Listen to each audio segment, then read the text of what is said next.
So thanks very much for joining us this afternoon. How many of you were in the original, the panel discussion session? Most of you. Okay. Because some of this material we would have covered, and so I don't want to be redundant. I don't want to bore you. So I'll try and sort of skip over that, but feel free. I'm hoping this will be more of an interactive session, so you don't have to hold your questions to the end. If you've got a question or a comment to make or a scenario to share, just speak up. All right?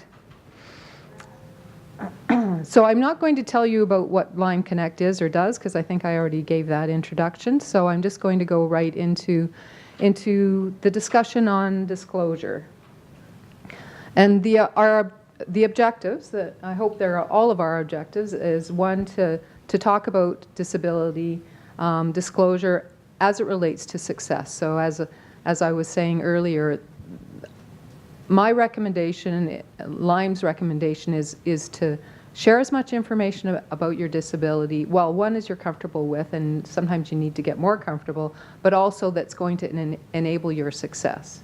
And then navigating your career and disclosing disability, and then the sort of the whether, the when, and the how you might go about it. And again, as I said, if you've got some scenarios that you want to share or you've got questions, please feel free to interject. So I think, and we talked about this even during the panel, employers certainly want their employees to be successful. And you know, I think as people involved in the education of prospective employees, you want them to be successful. You know, we want them to be successful. We talk about rebranding disability through achievement. And what we mean when we say that is we believe that when people go out, when talented people go out into the workforce and demonstrate the success that they can have, that they will change the perspectives of those people who still don't believe that someone who has a disability can be just as successful, and in some cases more so, than someone who doesn't have a disability. So that's what we mean by rebranding through disability through achievement. So all of that to say, we all want to be successful. Certainly the individuals themselves want to be successful. And so this is just a quote from he's a board member in US. He works at Google. He's a lawyer. He happens to be blind. And you can see him on the back of that tandem bicycle. So he's a triathlete. And so he does a number of things. But this is a quote from him. So basically, I learned that an employer has a vested interest in ensuring that its employees succeed, because when the employee succeeds, the company succeeds. So, you know, I think that's a pretty straightforward concept. And then Jack goes on to say, for me to succeed, I knew I needed to have all of the tools at my disposal to overcome the inherent limitations of my blindness. And so, you know, so that's his situation. People who have different disabilities have a different situation, and actually, regardless of the disability, everybody has a unique situation to deal with. I mean, just like each one of us is individual, we all have our strengths and weaknesses, you know, things that we're challenged by. Everybody who's got a disability situation is just a little bit different. I needed to place myself in a position where I could demonstrate my full ability and be judged without my ability being viewed through the lens of the limitations of my disability. So again, I talked earlier well, and I think we all did on the panel, about positioning yourself as not being limited by your disability, not to say that there aren't any limitations, but what are the strengths? What are you capable of? What do you bring to the role, to the organization? And so then this can take many forms, from extra equipment for some people, because everybody doesn't need that, to an assistant, which he happens to have. And you know, even you see him on the bicycle. Well, he's got somebody who's navigating the bicycle, because that's something he can't do. To a change in work schedules. So whatever is required to enable somebody to really perform at their best. And so then if you think about what it takes for anyone really to be successful in a career, There are a number of components, and they're pretty consistent. So first of all, it needs to be the right role, because no amount of accommodation is going to make up for the fact that you don't have skills that are aligned to the job, or that that you don't have the education that's required. So that's where it has to start. And then what about the culture of the company? What about the work environment? Is that a match? Is that, are you going to get up and look forward to going to work, or is it something that you're going to dread because you don't believe in where the company is going, or you don't feel comfortable in the work environment? So, again, and that applies to anyone. The tools for the job. Well, everybody needs tools to do their job, and sometimes they're pretty consistent. You need a phone, or you need a computer, or you need a workstation, whatever it is that you need for the job that everybody needs. But people who have certain types of disabilities have some very specific tools that they may need. And so, what are those? And then navigating a career, again, applies to everyone. As you start your career, you're going to be looking at things just to do the job, but then as you progress through your career, you need to think about how are you going to progress, what career stream might you take, who can help you do that, what tools are available. So these things apply to really everyone. So when it comes to someone who has a disability, like, what is the right role? Well, I think we also talked a little bit about this on the panel. How do you determine that? Some of it is, or actually a lot of it is related to self-awareness. How well do you know yourself? What are your strengths? There are definitely tools to help with that. We at Line Connect have a number of resources available on our website to our network members, and people just really need to join the network. They create a profile, and then they have access to all of our programs. But you can also get information through feedback for situations that you've been in where you've demonstrated your success. And then I think David pointed out very rightly that it shouldn't just all be positive. Like, don't think about things only through that rose-colored lens. Constructive criticism is very helpful, and so it may not always be welcome at the moment, but it is definitely helpful for you to understand where your strengths are and what are areas either for improvement or things that you're never really going to be good at, and it's going to make it difficult for you. And to think about the limitations that your disability might have on a role. But also skill sets that you may have acquired because of your disability that are actually going to enhance your ability to be successful. And so the culture, I think I don't need to really delve into that any further, but I guess the one thing for someone who has a disability that is more critical than for others is, what is their policy? So it's culture more than policy, but I think one sort of follows the other about inclusiveness. What is their attitude? What kind of supports do they have for not just for people with disabilities, but for fostering a diverse and inclusive workplace? But yes, if you're going to need an accommodation, are there policies transparent? Where can you find them? How do you go about getting the support that you may need? Which really comes to the tools. Most large companies will readily provide an assessment, certainly the ones that we partner with.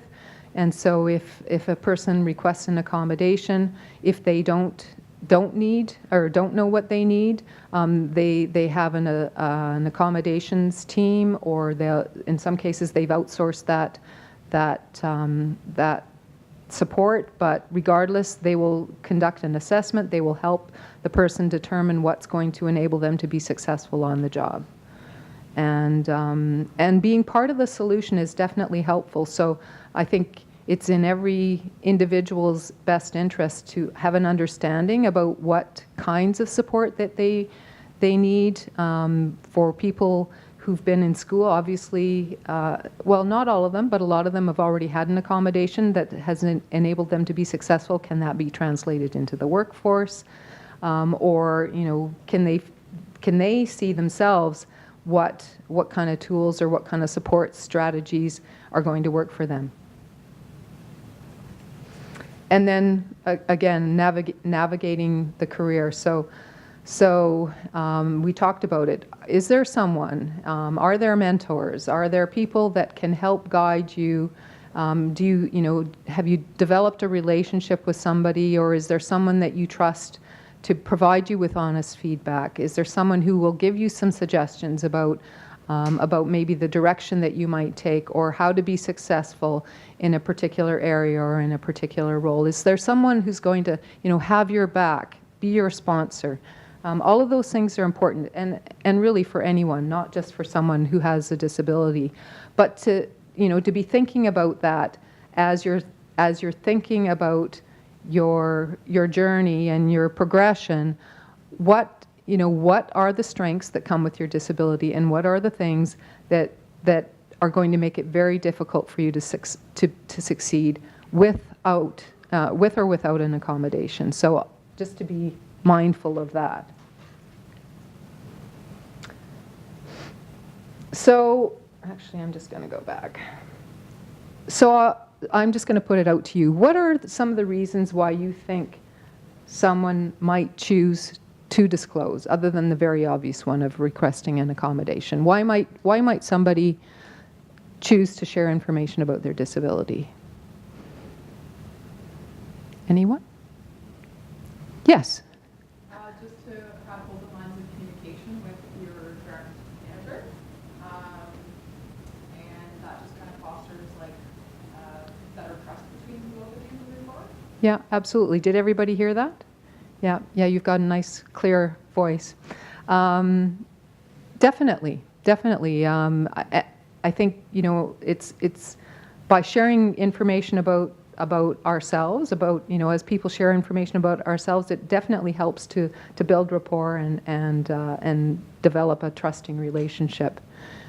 Any other ideas, suggestions? Yeah. You may require an accommodation even at the interview stage under this forum. Yeah, definitely. Yeah, so before you ever get a job offer, you need to be successful in the interview, and so yeah, you definitely may require that accommodation, and so not requesting it could definitely hinder your ability to be successful. And I'll just tell you a quick story. So this isn't about the interview itself, but testing. So I had a panic phone call a couple years ago from someone who was applying to a role, and part of the screening process was doing some testing. And she chose not to disclose.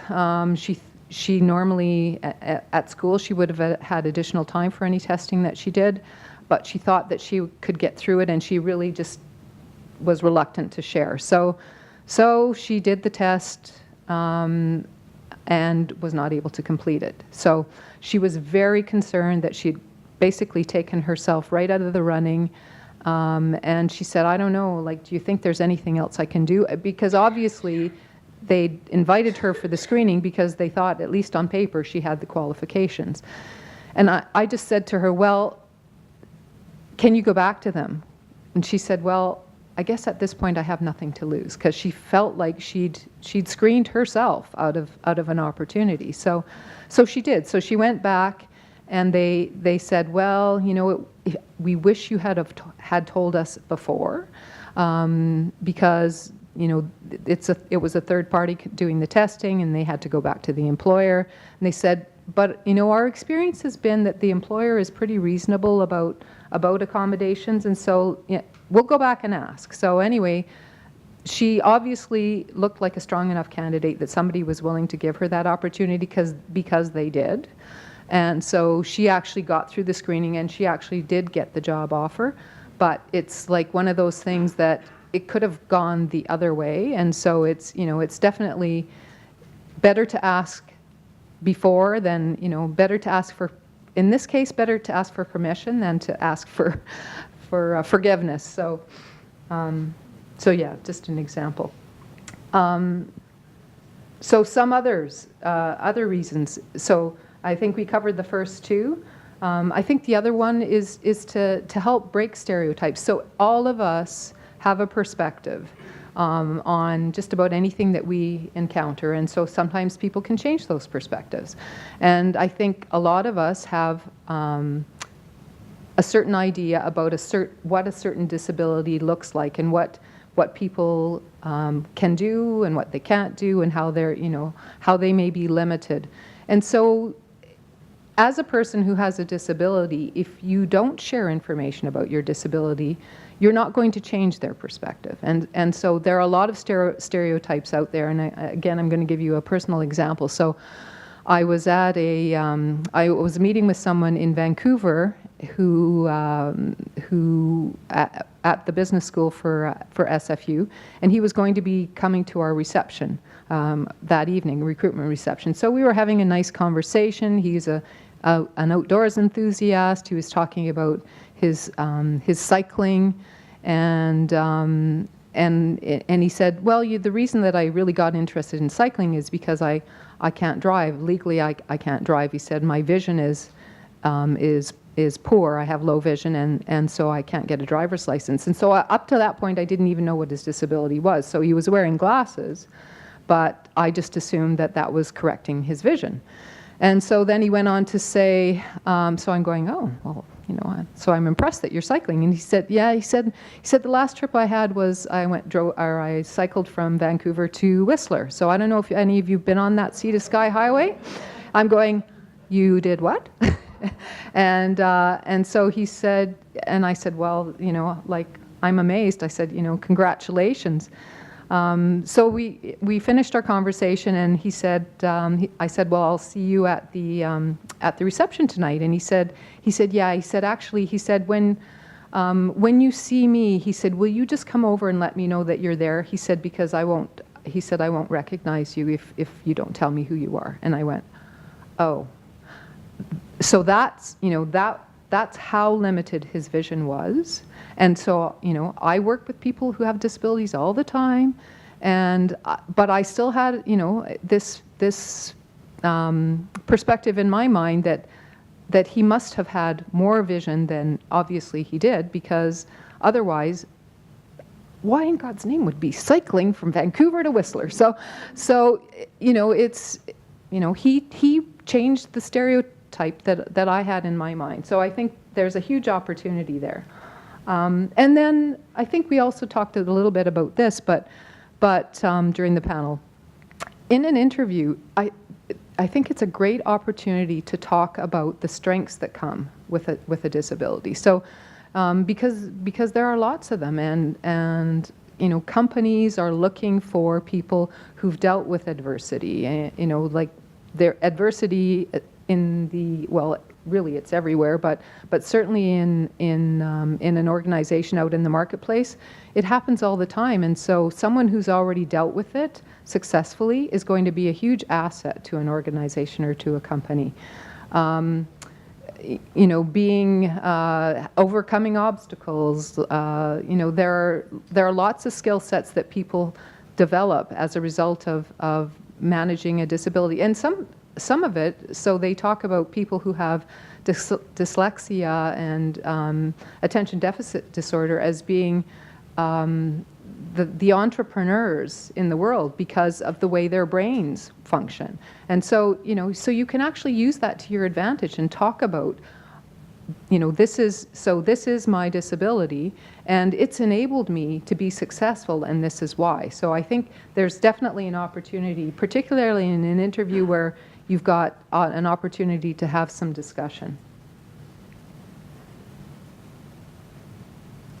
So any thoughts about why people might choose not to disclose? Yeah.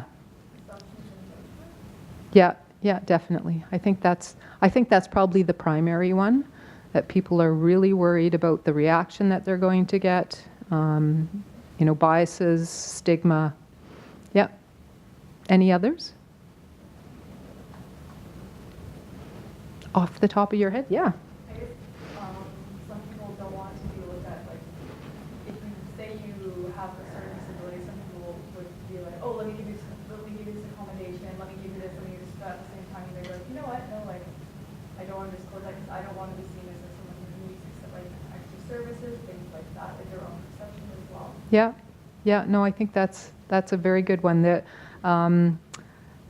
I don't know if you've heard of her, Justine Fadak. She works for Bank of Montreal in Chicago, and so she's got MS, and she's very vocal about it. So she talks about her situation often, and so I was at a conference. She was a great speaker. So the first thing she did was she stood up. She had lovely black boots on, and she took them off, and she stood on the stage the whole time in her bare feet, because she said she has better balance. And so so that was sort of the start of her presentation, or her conversation.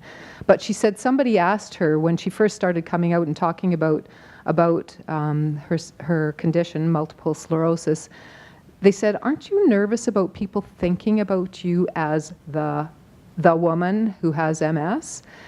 And she said, frankly, she said no. And not to say that everybody's going to have that same response, but she said, I want people to know that, yes, I have this condition, but it hasn't stopped me from being successful, and it hasn't stopped me from getting to where I want to be, and that there are employers and organizations that are willing to provide the support that are going to enable that. So. But yes, I think it's a very, very good point that everybody doesn't want to be thought of that way. So yeah, we talked about the negative reaction.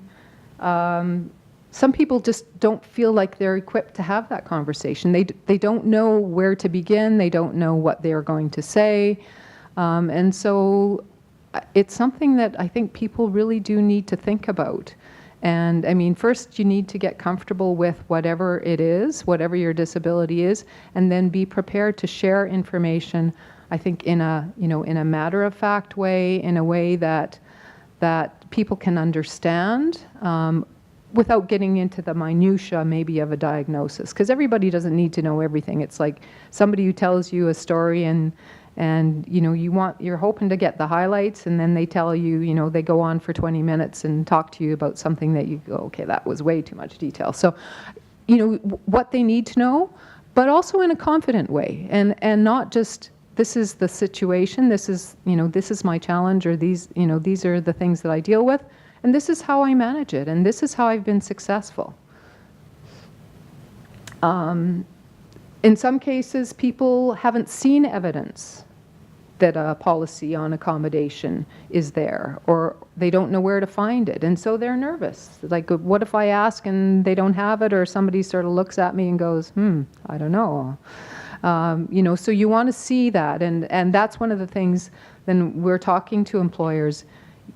You want to make sure that information is readily accessible, that people know who to talk to and where to go to get that information. But that could definitely be a reason why people wouldn't. And some people either don't need an accommodation at all in the workforce, or they may just not need one at that specific time. And I was saying earlier on the panel, the situations change. People may start working in an organization, or they start in a particular job, and their situation changes. They may not have needed an accommodation to begin with, and then that changes. And others are worried about, so they might be quite happy to share the information with their manager or with somebody in HR, but they're worried that where is that information going to go? Is that going to follow me everywhere I go within the organization? And so I think, it's always great to ask questions about, so information that I share, who has access to that? And if I need some supports, is that something that I'm going to have to explain every time with every new manager? Like, is there a record? What happens to that information? And we talked about the identity piece. So then I think if somebody's decided that they are going to share information about their disability, so the weather, they've answered the weather question, then I think the next question is when. And there are lots of different opportunities to share information about a disability, to disclose, especially throughout the recruitment process. So certainly even during an application, and a lot of companies now will ask right in the application, will you need an accommodation? Will you need it for an interview or otherwise? And so I think there's definitely that opportunity, and some people do. Some people will share. So again, you want to be comfortable that it's somebody or an organization that's going to be supportive, but some people share it in their cover letter, that it's a way for them to convey how successful they've been. So not just to say, I have whatever it is, I have, and this is what I have to deal with. No, so not for it to be disability focused, but really for it to position a strength. And actually a lot of people who are members of our network will mention it even in their resume. So under extracurricular associations, community involvement, whatever, they'll mention Lyme Connect, and then someone during an interview may say, can you tell me about that? Like, what is that organization? Because it's not obvious, is it? Lyme Connect, people go, what is that? I talked about the tests. So if you're going to need extra time, or you need, so if you're someone who has hearing loss or is hard of hearing, that a telephone interview is probably not the best option. So, can you set up Skype, or is there some other way to do a screening?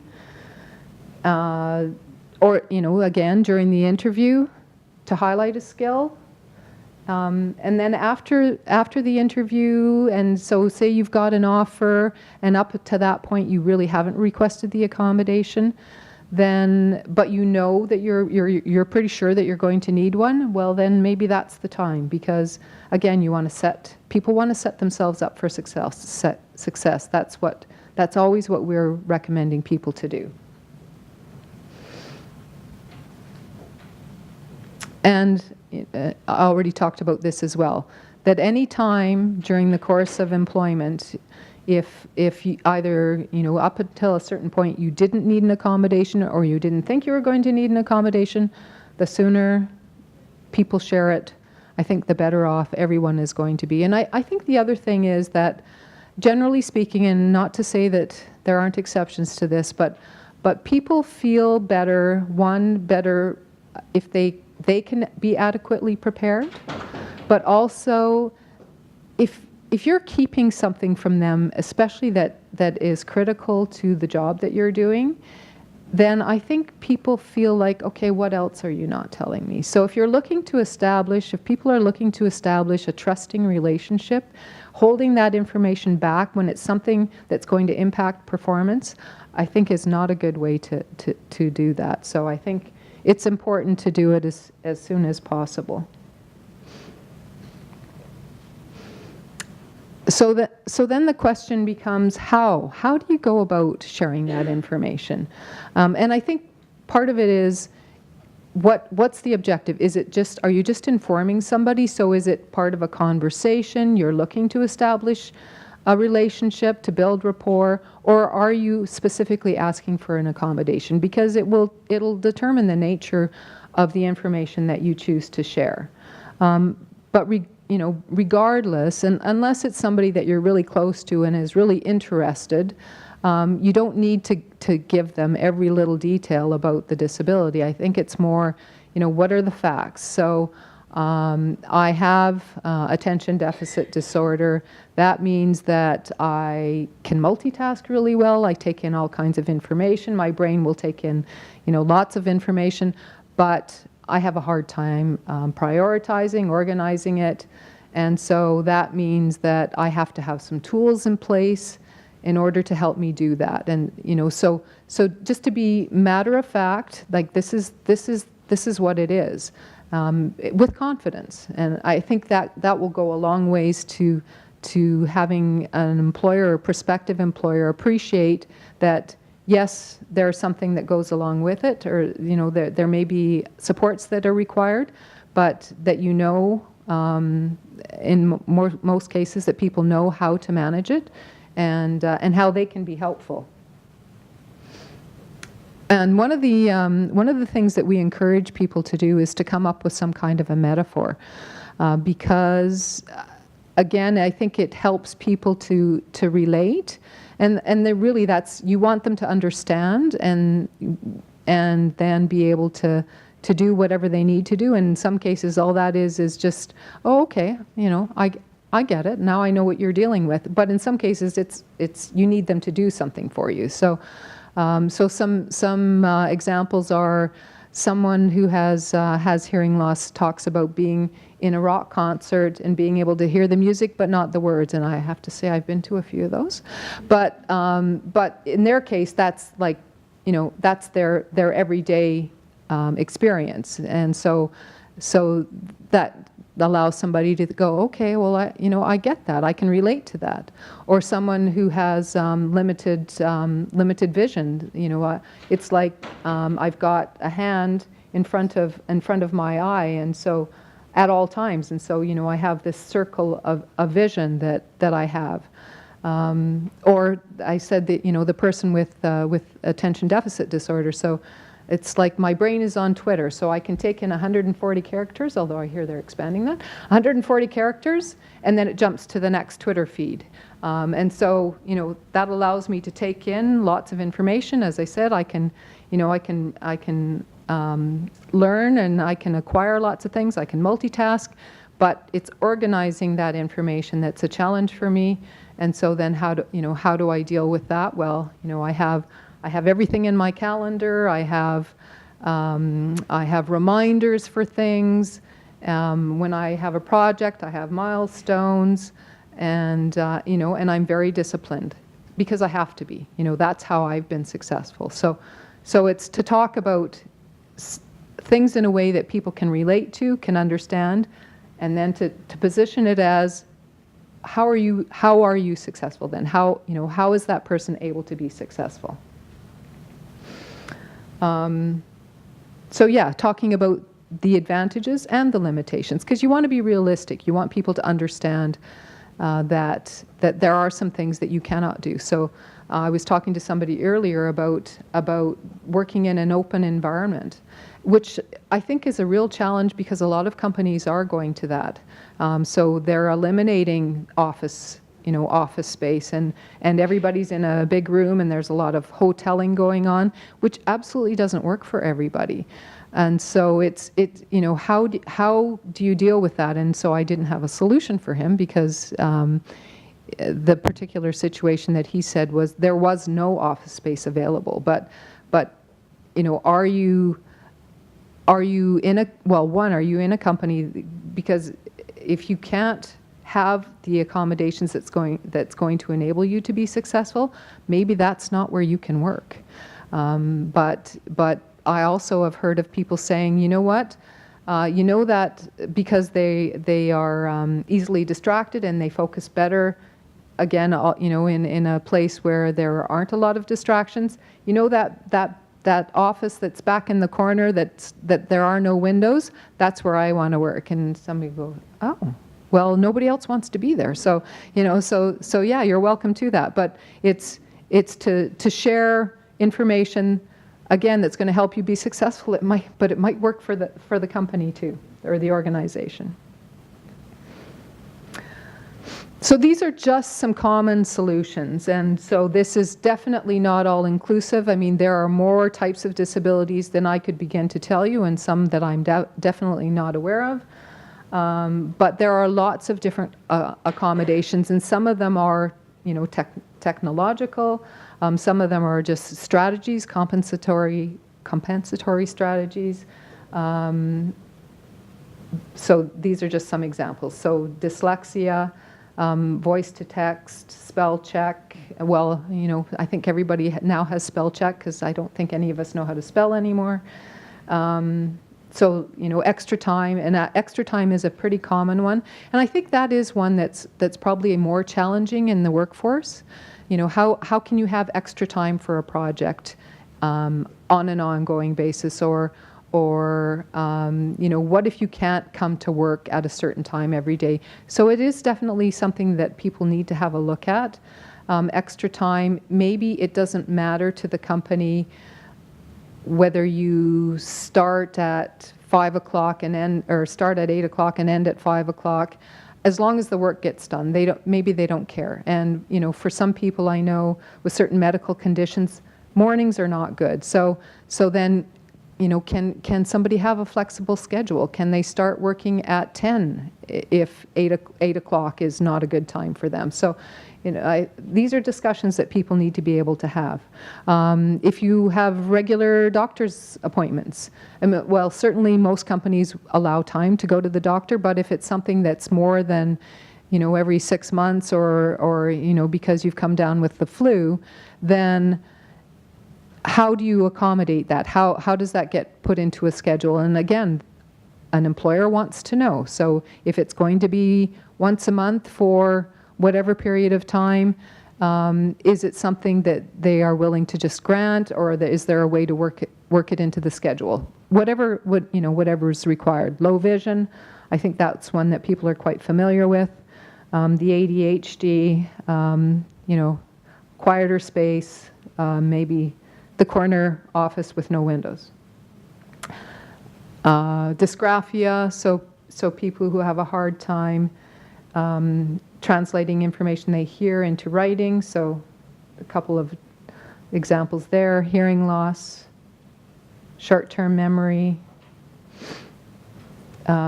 which I sometimes have a challenge with. I have an ongoing to-do list, and you know, I think we were talking earlier with some of you about universal design, and I think more and more it's going to have an impact on everyone, because I think a lot of companies are starting to adopt the flexible workstations and you know, flexible work time, and so it doesn't work in every situation, in every line of work. But I think more and more these types of things, people won't have to ask for an accommodation. It will just be a standard part of the workplace. But until then, you know, if that's what somebody needs, that's what they need to ask for. I think that's me. Sorry. And so I said to somebody earlier, Lime Connect isn't like, we are not accommodation specialists. That's not what we do, but we've got enough experience, so certainly happy to talk to people if they've got some questions. But there are some others. So I don't know if any of you are familiar with CCRW, the Canadian Council for Research and Work, or Rehabilitation and Work. So they have a job accommodation service, and so so employers definitely can have an accommodation assessment done, and they can have some advice provided, and there's their website. The Job Accommodation Network is also a website. It's based out of the U.S., and unless they've changed it in the last month, their website is pretty outdated, pretty archaic. But there are some really great suggestions there when it comes to accommodation. And I think to start with, the individual themselves, a lot of people have got enough experience that they have a pretty good idea what accommodation is going to help them. And then, as I said, you know, we can certainly be involved, although we're really not experts. So, any questions, any thoughts, anybody have any comments that they'd like to make? Yeah. I guess one might be, I could be in a situation, or any student might be in a situation where we're dealing with somebody who's got an obvious disability, and or maybe not an obvious one, actually the opposite, an inobvious one. Yeah. You know it's going to affect things. But the student, you know, there's the desire, I don't want to be treated anything special. Right. You know, so I'm not going to say anything. Right. At the same time, you're sitting there going, I know it's going to affect things. Yeah, So there's a tension there. yeah, yeah, for sure. To the student, and then you have the employer, and you know what's going to happen Right, on this. right. Comments on that? It is hard, and I certainly understand, and I think people in particular who feel like they've had, and I guess we can use the word special treatment in school. Basically, they don't want to be singled out. They don't want somebody to go, oh, well, that person, is getting whatever. I think it's to let them know that it's okay to ask, for help, because I think I think a lot of us, it's just like, people will think, well, I wish I had that person's life, or I wish, that person is that's exactly what I'd like to do, or that's exactly the situation I'd like to have.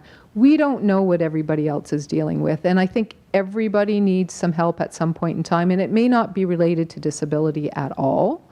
And so I think it's absolutely okay to ask for something that's going to help you be successful. And really, when it comes to employment, it's almost your responsibility, because you've got an employer who's paying you to bring something to the company. And so if it's going to have a negative impact on your ability to do that, then I mean, yes, for yourself, but also for the company. But I think it's everybody has unique needs, and it may not be related to disability at all, but people may have to ask for something at some point in time, and so I don't know. Pardon me? A case of coaching and perhaps Yeah. discovering the reasons for the reluctance. Right. What story are they telling themselves? Yeah. Yeah, and if you know somebody who's actually done it successfully, maybe they are willing to talk to that person. Because I think that helps a lot too. I know even when I go to some of my information sessions, I will often bring an ambassador, online Connect ambassador, who's benefited somehow from what we do. So rather than me just standing up there and saying what's possible, they can actually talk about their actual experience. And so people go, oh, okay, well, maybe, yeah, maybe I could give that a try. Yeah. There was another hand. Yeah. I actually just have a situation that I'll share, because all of this kind of takes me back to it. But I'm one of the student advisors with Co-op, Mm-hmm. and I was working with a student during her work term with an employer, and it didn't come to light until very late in the term that she had a disability, and she was really reluctant to disclose it. Right. Even after, talking to me about it and encouraging her she might want to do this. And it was a bit unfortunate because it ended in a failed work term for her. And the employer just, didn't quite have the foresight to inquire further. Mm-hmm. And made all sorts of assumptions about the work that she wasn't doing, and the level of engagement wasn't there, and et cetera, et cetera. And it wasn't until that she received her failed work term status from the employer that she decided to disclose. And at that stage, it was too late for her. Right.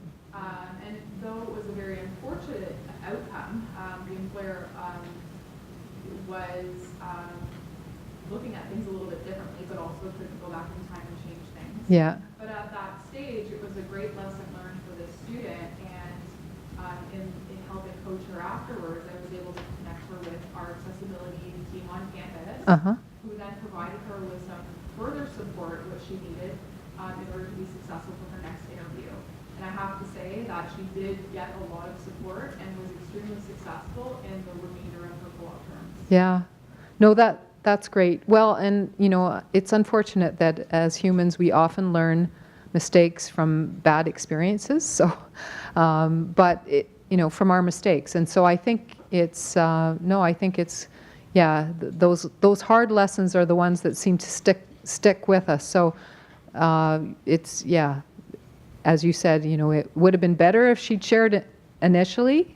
But at least she learned from it and went on to have a more positive experience the next time. No, that's a great story. So there's a story you could share. Yeah, yeah.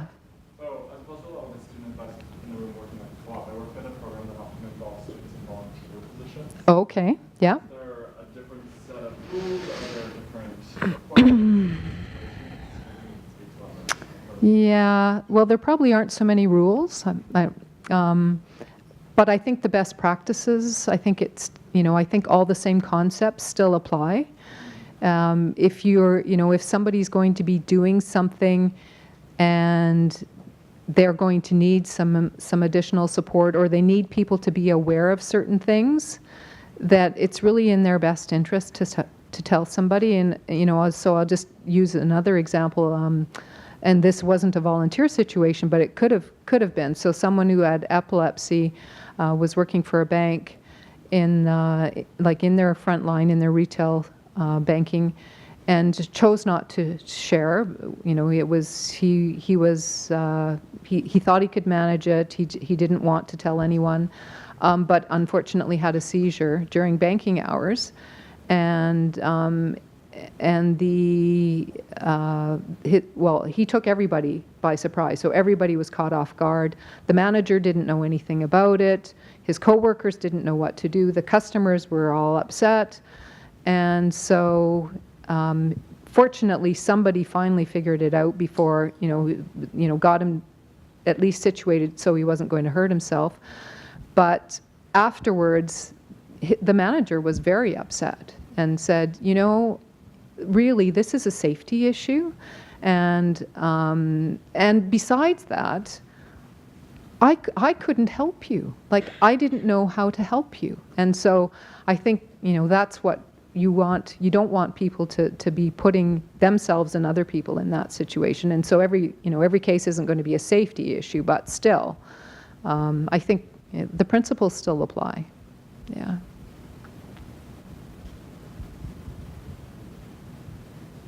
Any other thoughts? Any other questions? No? Okay. Oh, no, one? Yeah. One more.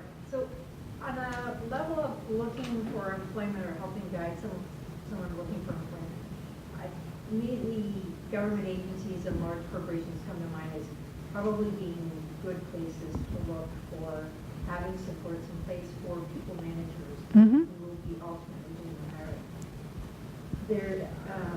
I've had experiences at Statistics Canada when I worked with them. You asked in the setting up the interview stage, do you require an accommodation? So that opens the door right away and tells someone it's probably a welcoming organization. Right. How do you find those non-large corporations, non-government welcoming? Right. Yeah, so it's not as easy. I think certainly to check out, on their websites, if there's evidence, do they talk about any diversity initiatives? Do they talk about hiring people, like a diverse population, which includes people who have a disability? And to ask people, to talk to people in the company themselves. And it's certainly one of the things that I recommend to people who are looking for employment is, if you can find somebody in an organization that you think you'd like to work for, find them on LinkedIn, see if you can have an exchange of information, whether it's a person-to-person, a telephone call, a Skype, something, and learn about the company, and especially if it's a job that you're interested in, at least that way you can sort of, pick their brains about what they're doing and why they like it and why they don't like it. Because people most people are quite happy to talk about themselves, and especially if they like a company, they'll tell you, and then on the other hand, if they really don't, well, they'll usually tell you that too. So I think I